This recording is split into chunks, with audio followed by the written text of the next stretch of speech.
समाधान समाधान समाधान। नमस्कार, आदाब, सत श्री अकाल मित्रों, स्वागत है समाधान कार्यक्रम में आप सभी का। पौराणिक कथाओं में आपने नचिकेता का नाम सुना होगा। उनके पिताजी ने क्रुद्ध होकर उन्हें यमराज को सौंप दिया था। बाद में उन्होंने उन्हें वापस बुलाने की कोशिश की, लेकिन नचिकेता भी वही जम गए थे कि यमराज को आपने दे दिया तो अब मैं उन्हीं के पास रहूंगा। बहुत दिन हो गए यमराज के द्वार पे बैठे बैठे यमराज जी के दर्शन ही नहीं हो रहे थे। यमराज जी कहीं से विचरण करते हुए पहुंचे जब अपने घर, उन्होंने देखा कि एक बच्चा बैठा हुआ है। उन्होंने कहा, तुम्हें क्या चाहिए? तो नचिकेता ने कहा कि मैं सत्य को जानना चाहता हूँ। यमराज ने कहा कि सत्य को जानना बहुत कठिन साधना है, तुम और कुछ ले लो, मैं तुम्हें दे देता हूँ, धन दौलत जो भी तुम्हें चाहिए। नचिकेता ने कहा कि नहीं, मुझे तो केवल सत्य ही जानना है कि अमरत्व क्या है, मृत्यु के बाद क्या होता है। सत्य का साक्षात्कार करके ही मैं यहाँ से जाऊंगा। जब उसकी निष्ठा उन्होंने देखी तब उन्होंने उन्हें सत्य का साक्षात्कार कराया। मित्रों, पिछली कुछ कड़ियों से हम सब भी, मुझे लगता है कि हम नचिकेता बन गए हैं। ये जानने की कोशिश कर रहे हैं कि अमरत्व क्या है, मृत्यु के बाद क्या होता है, सत्य क्या है, अदृश्य जगत में क्या होता है। सचमुच एक कौतूहल जो हमेशा से हमारे मन में बना हुआ था, अब उसके ऊपर से पर्दा उठता चला जा रहा है। आइए उसी कड़ी को आगे बढ़ाते हैं और समाधान में अभिनंदन करते हैं आदरणीय भ्राता जी का। भ्राता जी, बहुत बहुत स्वागत और अभिनंदन। मैंने खुद ही अपने लिए और अपने दर्शकों के लिए नचिकेता का टाइटल ले लिया है कि हम सत्य जानना चाहते हैं, समझना चाहते हैं कि मृत्यु के बाद क्या होता है। ये मनुष्य की जिज्ञासा बिल्कुल सही है, क्योंकि वो रोज लोगों की मृत्यु होते देख रहा है। कई बार तो ऐसे हुए कि महामारी फैल गई और लगातार मृत्यु होती रही। एक को जला कर आए 2 तैयार, 2 को जला कर आए 10 तैयार। तो मनुष्य के मन में ये प्रश्न उठना स्वाभाविक था कि आखिर ये है क्या, कौन मर रहा है, कौन जी रहा है। मृत्यु हो रही है, बच्चों का जन्म हो रहा है, कोई बड़ा होके मर रहा है, कोई छोटा मृत्यु को प्राप्त हो रहा है, कोई बचपन से ही बहुत रोगी है तो कोई बचपन से ही बहुत बुद्धिमान है। कहीं बुद्धिमानों के घर एक कमजोर बुद्धि वाले ने जन्म ले लिया है, तो कहीं साधारण किसानों के परिवार में एक महान बुद्धिमान और महान पुरुष ने जन्म ले लिया है। तो मनुष्य को ये प्रश्न उठना तो स्वाभाविक था, है क्या ये खेल, क्या चल रहा है। हम सब भी ये बात सुना करते थे, और जब हमने छोटी क्लासेज में नचिकेता का नाम सुना तो मैंने उपनिषद खरीदे। 108 उपनिषद थे, एक ही किताब का नाम था 108 उपनिषद। उसमें एक 5-5 पेज में एक एक उपनिषद का वर्णन था। तो मैं ढूंढ रहा था नचिकेता का कहाँ है, मिल गया। नचिकेता धर्मराज के पास पहुंचते हैं और मृत्यु का रहस्य उनसे पूछते हैं। वो उन्हें बहुत प्रलोभन देते हैं, लेकिन वो स्वीकार नहीं करते और आखिर उन्होंने वही रहस्य बताए। और अब हम सभी को तो स्वयं परमात्मा ने, जो स्वयं महाकाल भी है, अकाल मूर्त है, जो सदा जन्मा है, कभी मरता नहीं है, सदा है, नित्य है, उसने स्वयं आकर सत्य ज्ञान दिया। ये मृत्यु क्या है, तुम कभी संसार में आए थे, कैसे कैसे तुम नीचे उतरे, सतयुग कैसे तुमने पास किया, त्रेता पास किया, द्वापर किया, कलयुग, अब कलयुग के अंत में आ गए हो। तुम आत्माओं की ये अमर यात्रा पूरी हो रही है। तो कर्मों की गुह्य गति का ज्ञान, जन्म और मृत्यु का ज्ञान, उसमें होने वाले कष्ट का ज्ञान, ये सब संक्षिप्त में ज्ञान के सागर ने स्वयं हम सबको दिया।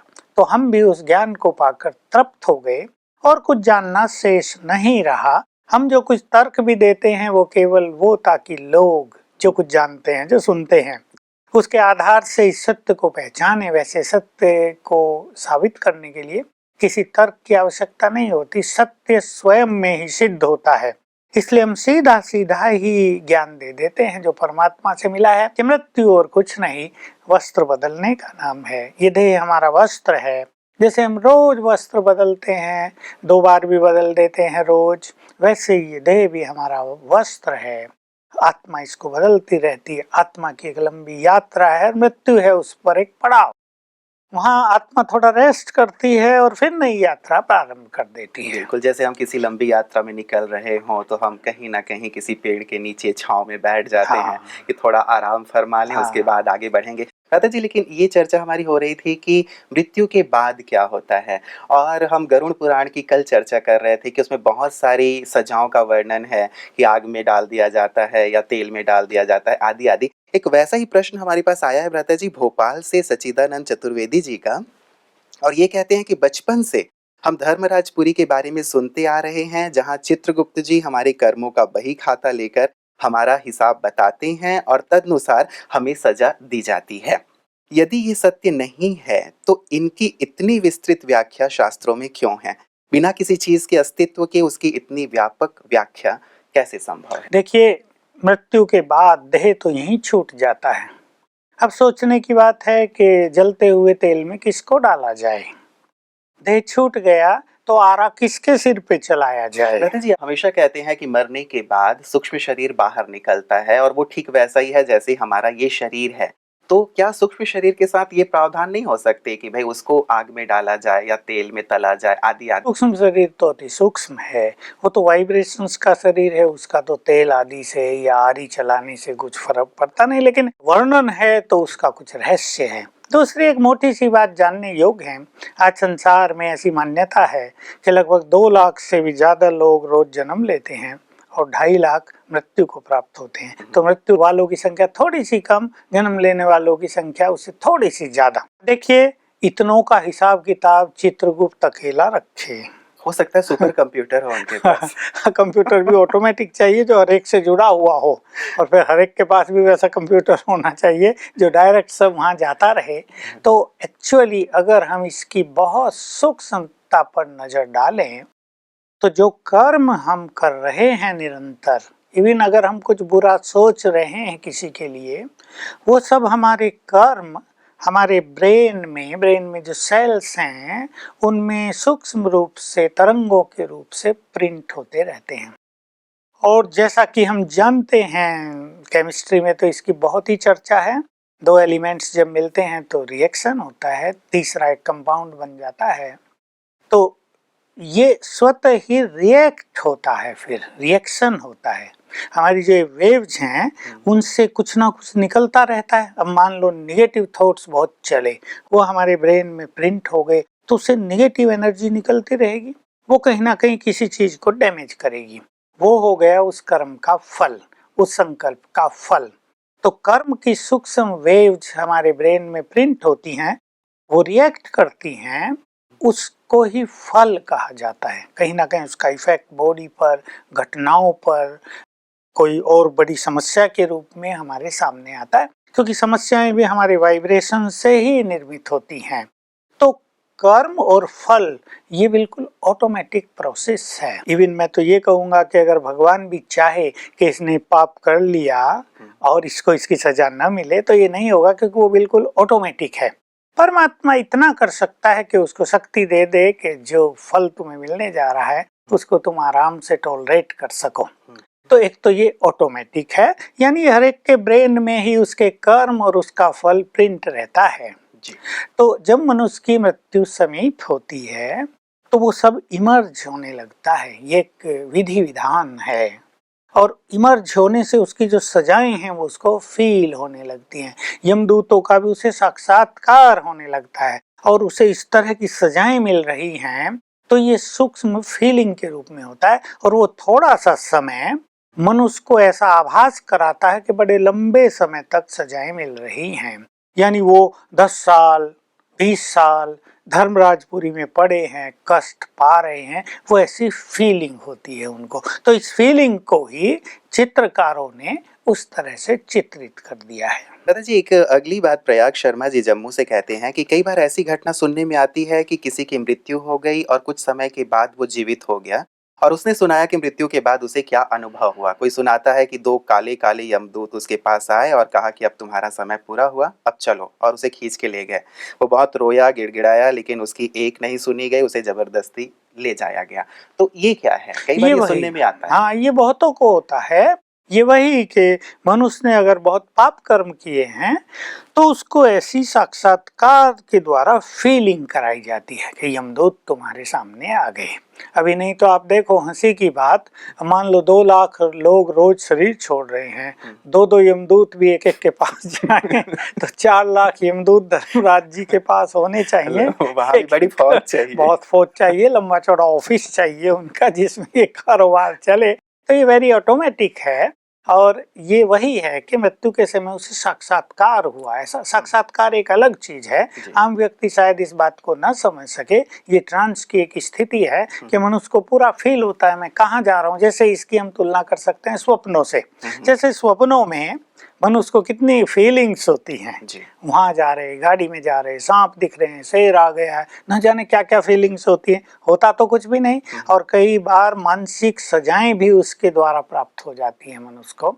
तो जैसे स्वप्न देखते हैं उससे कुछ सुपर, ये ट्रांस की स्थिति होती है, इसमें मनुष्य को उस तरह की फीलिंग्स होती है। मतलब ये केवल हमारी व्यक्तिगत फीलिंग ही हाँ। है, जो विशेष जैसी हमारी मान्यताएं होती हैं। मुझे लगता है प्रता जी कई बार हमारी मान्यताएं भी क्या ऐसे चित्रों का निर्माण कर देती बिल्कुल, हैं क्योंकि हाँ हम बहुत समय से वैसे संकल्प कर रहे थे, लोगों ने भी हमें डराया हुआ था, तो वैसा चित्रण हो जाता है। लेकिन मैंने जिन 100 लोगों की वो एक्सपीरियंस पढ़े आफ्टर डेथ के, एक्सपीरियंस आफ्टर डेथ, तो उसमें किसी ने भी ये वर्णन नहीं किया था कि कोई यमदूत आए और उनको ले गए। उन्होंने तो यही वर्णन किया कि वो पहुंचे, कहीं ऊपर पहुंच गए, वहां बहुत आनंद था। किसी ने कहा वो काली कोठरी से पास हुए, वहां उन्हें थोड़ा कष्ट हुआ, फिर आनंद ही आनंद था। तो इसमें लगता यही है क्योंकि वो बहुत सारे लोग क्रिश्चियंस थे, तो जैसी जिसकी मान्यता होती है धार्मिक, उस अनुसार से उसके मन में वो चित्रण भी अंकित हो जाते हैं। पता जी यही आने वाला था, क्योंकि हमारे पास ये जो अगला प्रश्न था वो यही था। आउट ऑफ बॉडी और ये नियर डेथ एक्सपीरियंस की बात बहुत प्रचलित थी, तो उन्होंने भी यही कहा कि जिन लोगों के भी, अधिकांश लोगों के अनुभव लिए गए थे, उन्होंने महसूस किया कि एक लंबी गुफा से वो गुजर रहे हैं और एक प्रकाश के पास वो पहुंचे जहां उनको बहुत शांति की अनुभूति हुई और वो वहां से आना नहीं चाहते थे, लेकिन किसी ने कहा कि नहीं जाओ और वो वापस आ गए।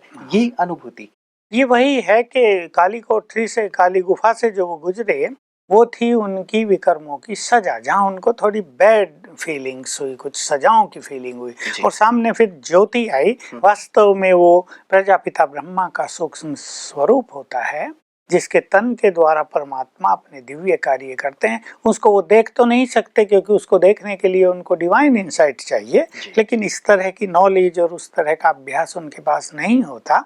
लेकिन उनकी उपस्थिति से उनको परम आनंद हो जाता है, गहन शांति की अनुभूति हो जाती है। और रही बात ये कि जाओ फिर से तुम, वो भी उनके अंदर की जैसे आवाज ही होती है, क्योंकि बहुत सारे उनके लोग उन्हें याद कर रहे होते हैं, या उनके अपने अंदर कोई अपूर्ण इच्छा बाकी रहती है कि अरे मुझे तो अभी बच्चे को पढ़ाना था, अभी तो मुझे ये काम करना शेष था। तो वही वाइब्रेशंस रिवर्स होकर उनको इस तरह की आवाज की फीलिंग देते हैं कि जाओ, कि कोई बुला रहा है, हम वापस आ गए। कई बार ऐसा होता है, हम लोगों ने फिल्मों में देखी भ्राता जी कि वो यमदूत किसी गलत बंदे को उठा के ले आया, तो भगवान कहते हैं कि अरे एक इसको उठा लाया तो इसको वापस छोड़ के आ इज्जत और दूसरे को उठा के ला। ये भी ऐसी चीज है, भला उनसे गलती कैसे होगी? अगर ऊपर के लोक में भी गलती होने लगे तो नीचे वालों की तो सारी गलती माफ।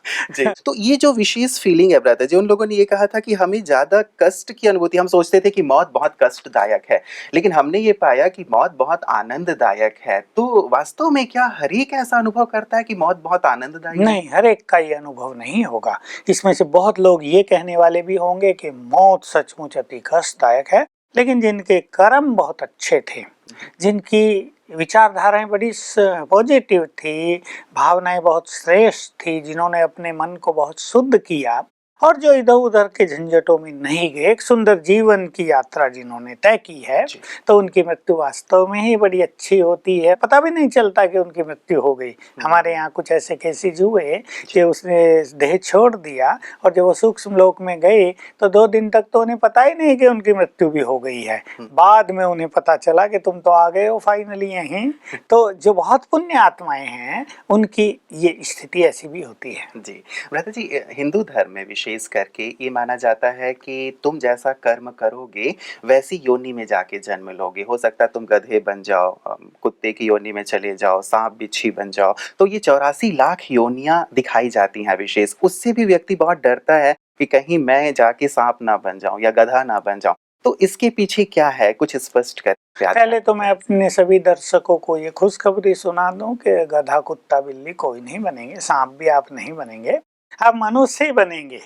लेकिन जैसे कर्म होंगे वैसी मनुष्य की देह प्राप्त हो जाएगी, वैसे ही परिवार में जन्म होगा, वैसे ही सुख सुविधाएं या कष्ट, गरीबी या अमीरी, सब कुछ वैसे ही प्राप्त होगी। इसलिए मुख्य रूप से अपने कर्मों पे बहुत ध्यान देना चाहिए। हम देख सकते हैं आजकल तो बिल्कुल क्लियर, कोई कुत्ते भी तो कारों में घूम रहे हैं, किसी कुत्ते की भी बहुत अच्छी पालना हो रही है अपने घरों में, उनकी बहुत ज्यादा खातिरी होती है, उनके लिए हाँ, फैशन शो तो और आदि आदि ऐसा तो नहीं कहा जा सकता कि मनुष्य आत्मा दुख भोगने जानवरों की योनि में गई। और सच देखें तो हम बिल्कुल साफ दे सकते हैं आज कि दुखी जानवर नहीं मनुष्य हैं। किसी गाय को देखा क्या दुखी होते?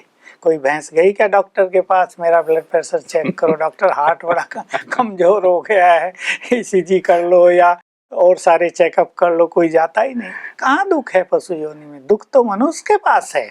हम ये साफ देख सकते हैं कि अपने कर्मों का फल मनुष्य योनि में ही भोग रहा है। कोई जन्म से ही भोगना शुरू कर देता है, कोई जन्म लिया और विकलांग है, वो खा भी नहीं रहा। एक बच्चे का ऐसा केस आया कि 6 मास से वो कुछ खा ही नहीं रहा था, दूध भी नहीं पीता था। क्या करें?